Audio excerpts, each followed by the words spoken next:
I remember the first time I really looked at a photograph of John F. Kennedy. Not the famous one with his hand on the lectern, not the one in the convertible in Dallas. It was a much earlier image, from 1947, him standing on the deck of a destroyer, still in his Navy uniform, looking younger than I had ever imagined a future president could look.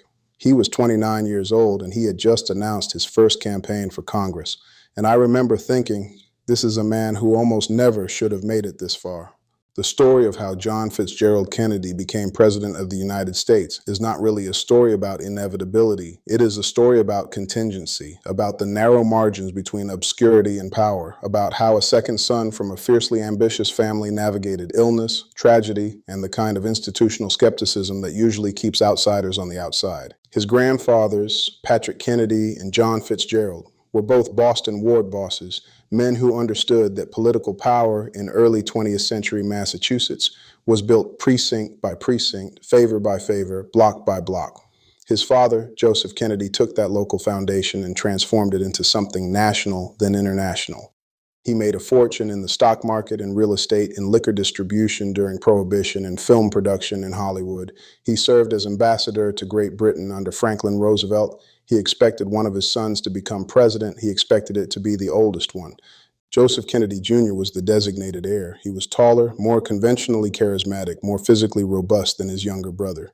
His father had already mapped the trajectory: law school, a political career, the Massachusetts congressional seat, the Senate, and eventually the White House. Everything was in motion. And then in August 1944, a British ground crew watched a Navy Liberator bomber explode over the English Channel, and the entire plan vaporized in an instant. Jack, as the family called him, had never been the intended candidate.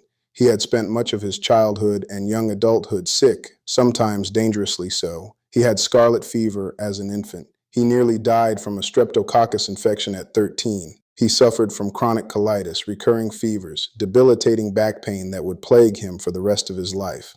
He was diagnosed with Addison's disease in 1947, a condition of the adrenal glands that at the time was considered a death sentence. His doctors gave him 5 years to live.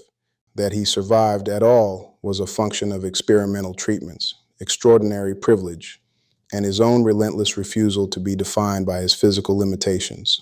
That he became president less than 2 decades after nearly dying on an operating table is the kind of outcome that, if you encountered it in a novel, you would dismiss as implausible. His political career began almost accidentally. In 1946, the congressional seat in Massachusetts' 11th district became vacant when James Michael Curley resigned after being reelected while serving time in federal prison. The local Democratic establishment needed a candidate. Joseph Kennedy had money, connections, and a son who needed something to do with himself. JFK was not an obvious fit for the working class, overwhelmingly Catholic district. He was thin, scholarly, awkward in crowds, and prone to long stretches of hospitalization. But he learned quickly. He rented a room in a Charlestown boarding house. He shook hands at factory gates and parish halls and VFW posts. He discovered that his war record, the PT-109 story, the rescue of his surviving crew members, was worth more than 1,000 policy speeches. He won the primary. He won the general election. He was 30 years old. The next 14 years were a kind of sustained acceleration. He served 3 terms in the House, then challenged the incumbent Republican senator, Henry Cabot Lodge, Jr., in 1952. It was considered an audacious, likely doomed campaign. Lodge was a towering figure in Massachusetts politics, the grandson of another Henry Cabot Lodge who had dominated the Senate a generation earlier. But Jack ran against him with a discipline and strategic sophistication that surprised everyone. He deployed his mother and sisters at tea parties across the state, reaching suburban women who had never been courted as a political constituency. He mobilized veterans networks. He benefited from the coattails of Dwight Eisenhower at the top of the ticket, who carried Massachusetts, and pulled thousands of Republican voters into the booth. Voters who then split their tickets and voted for Kennedy down ballot. He won by 70,000 votes. He was 35 years old, and he was now a United States Senator with a growing national profile and a body that continued to betray him. He spent much of his first year in the Senate either in the hospital or recovering from spinal surgery. He was on crutches for months. He received last rites twice, and yet by 1956 he was being discussed as a potential vice presidential nominee. He lost that contest to Estes Kefauver, but his televised concession speech was seen by millions. He was graceful, self-deprecating, composed. People remembered him.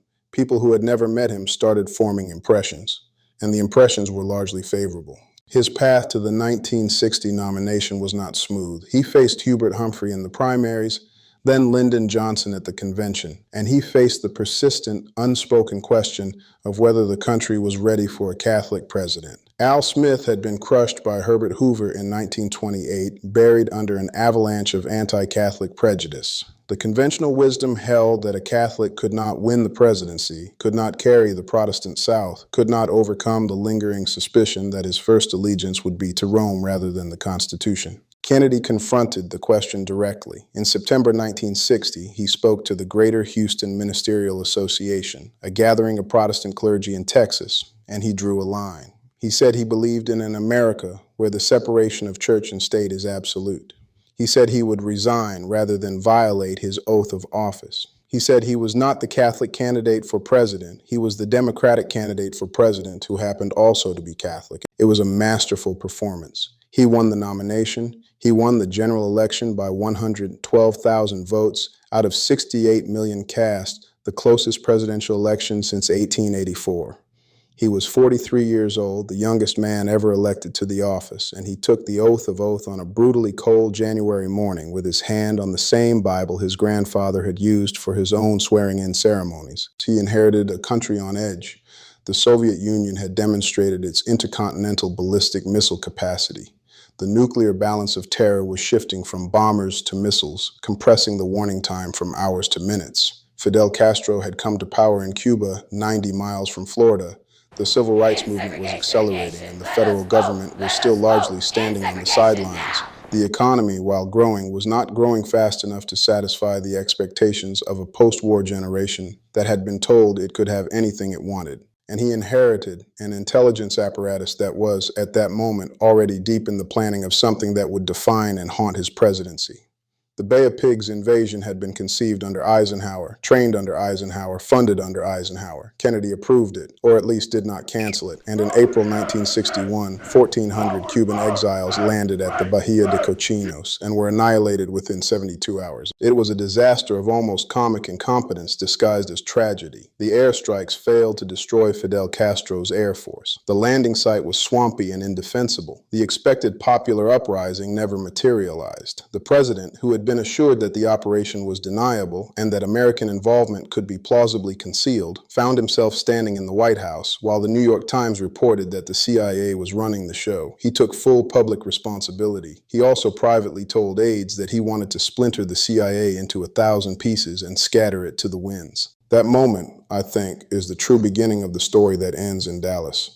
Not the assassination itself, but the relationship between John F. Kennedy and the agency that he held responsible for the most humiliating foreign policy failure of his young administration. He fired Allen Dulles, the director of Central Intelligence. He demoted Richard Bissell and Charles Cabell, the senior officials most directly responsible for the operation.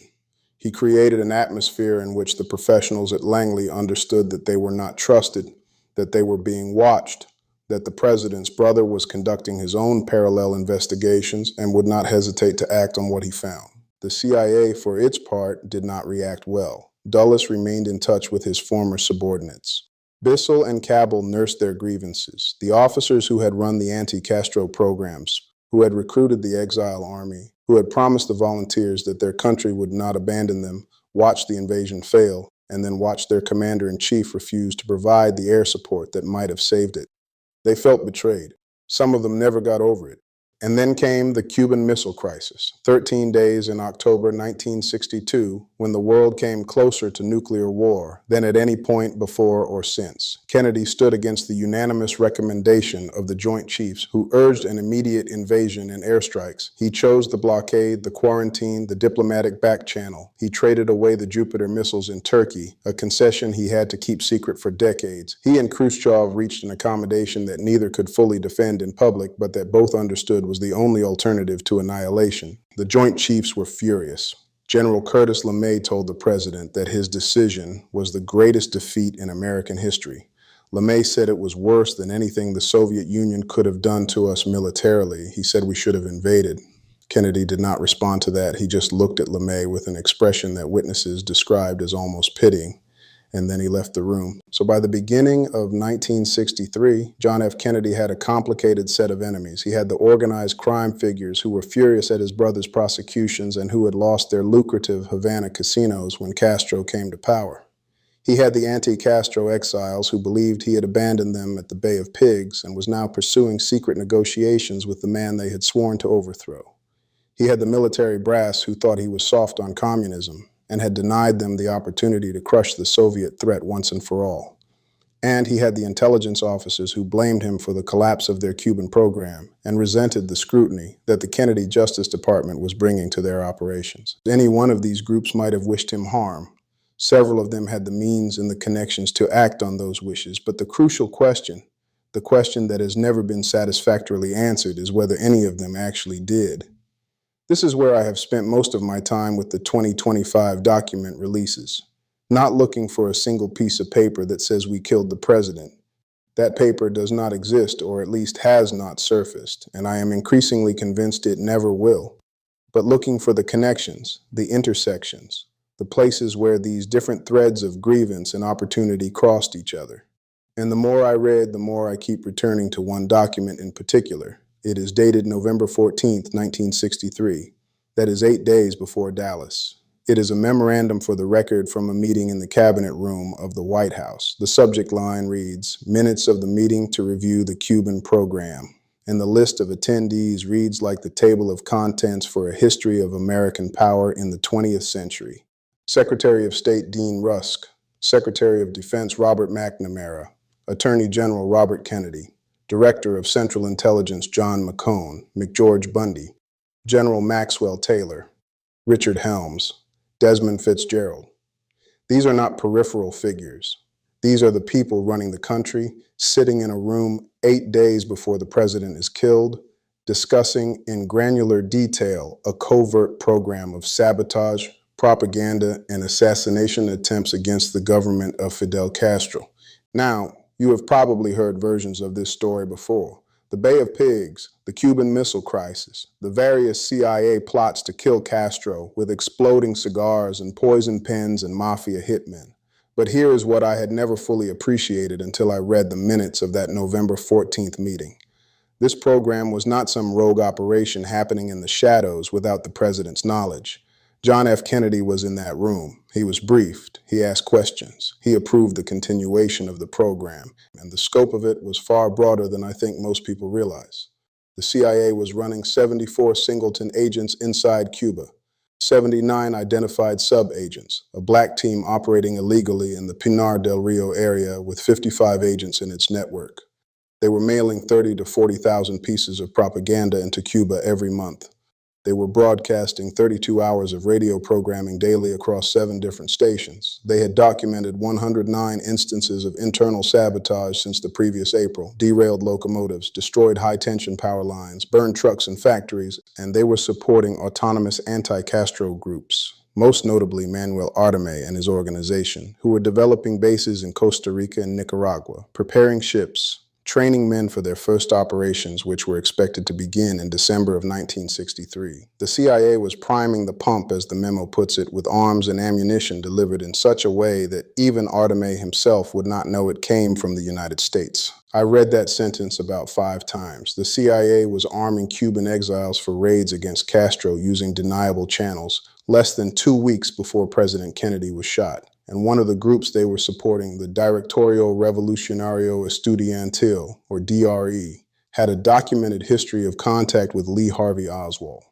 This is where the story starts to get genuinely difficult to follow in a straight line, because the CIA for decades claimed it had little to no knowledge of Oswald before the assassination. The Warren Commission was told that the agency had no connection to him, no files on him beyond routine monitoring, no operational interest in his activities. And for a long time, that was the official position, repeated by the CIA through multiple investigations, multiple congressional inquiries, multiple record reviews. But the documents released in 2025 tell a different story. Not necessarily a story of direct involvement in the assassination, but a story of sustained, systematic, and deliberately concealed contact between the CIA and the very people who were interacting with Oswald in the months before he allegedly shot the president. Let me walk you through what I think is the most important thread here. It centers on a CIA officer named George Joannides. Joannides was stationed in Miami in 1963. His official assignment was as the Deputy Chief of the Psychological Warfare Branch. His unofficial assignment, which was sensitive enough that the agency tried to deny his existence for decades, was to serve as the case officer for the DRE. He was the handler. He provided direction, funding, and operational guidance to this group of anti-Castro Cuban students. And the DRE, as it turns out, had multiple points of contact with Lee Harvey Oswald in the summer and fall of 1963. They confronted him on the streets of New Orleans during his one-man public advocacy for the Fair Play for Cuba Committee. They debated him on the radio. They received a handwritten letter from him, offering his assistance, expressing willingness to travel to Miami to help them, a letter that a DRE member later described as building up a legend. When the DRE received Oswald's letter, they did what any group with a CIA handler would do. They contacted their handler. His name, as far as they knew, was Howard, and Howard told them to do two things: call the FBI and give them the letter, and alert the media to Oswald's pro-Cuba political leanings. The FBI took the letter and never returned it. The media ran with the story, reinforcing the narrative that Oswald was a Castro sympathizer, a communist, a threat to the established order. And the CIA, for its part, never told any of the official investigative bodies that one of its own officers had been in direct communication with the group that was interacting with Oswald. When the Warren Commission asked about Howard, the CIA said there was no such person. When the House Select Committee on Assassinations investigated in the late 1970s, the CIA again denied his existence. When the Assassination Records Review Board pushed the issue in the 1990s, the agency produced a memo stating that the name Howard was likely nothing more than a routing indicator, not an actual person, except it was an actual person, George Joannides. And when his personnel file was finally pried loose in 2025, it contained a fascinating detail. He had obtained a phony District of Columbia driver's license. The name on it was Howard Mark Gebler. So the CIA, for more than 30 years, maintained a fiction that a man who demonstrably existed did not exist.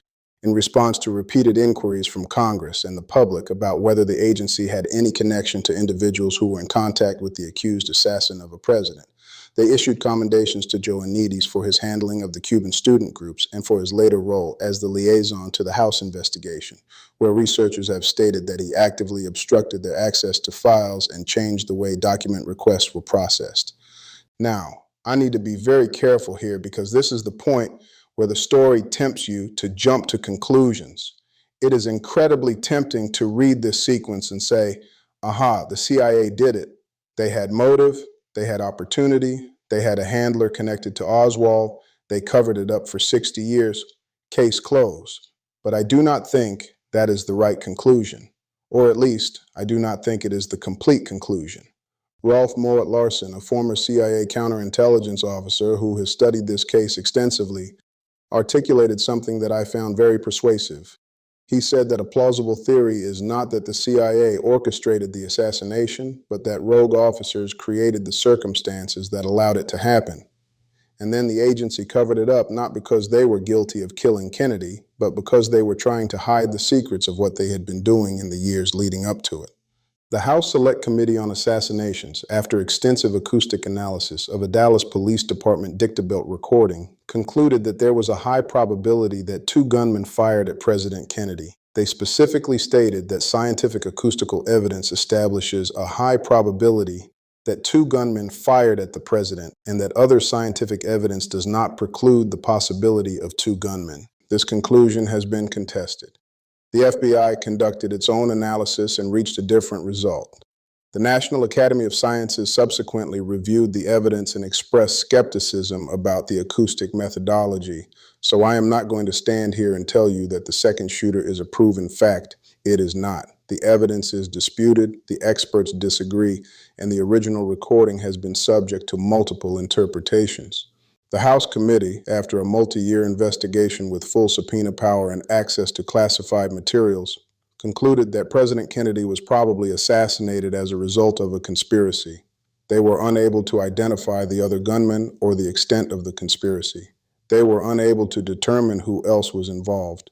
but they reached a formal official conclusion that the lone gunman theory was insufficient to explain the available evidence. That conclusion was issued in 1979. It has never been rescinded. It has never been disproven. It has simply been ignored by subsequent official inquiries and crowded out of the public conversation by competing narratives that are easier to digest. I find myself wondering what that investigation would look like if it happened today. Not a congressional committee with limited staff and a one-year deadline. Not a presidential commission selected for its political acceptability, but a real investigation with independent prosecutors, full subpoena authority, unlimited budget, and a mandate to follow the evidence wherever it leads, even if it leads to places that the government would prefer not to go. Would we finally get answers, or would we discover that the truth is too diffuse, too distributed across too many individuals and agencies and decades, to ever be assembled into a coherent narrative?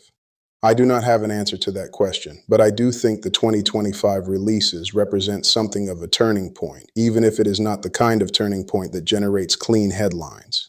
The story of JFK's assassination is not over. It may never be over in the sense of reaching a definitive, universally accepted conclusion, but it is still unfolding in the sense that new information continues to emerge and old assumptions continue to be challenged. If you found this analysis useful, don't forget to subscribe, like, share, and hit the notification bell. Thanks for watching. See you in the next one.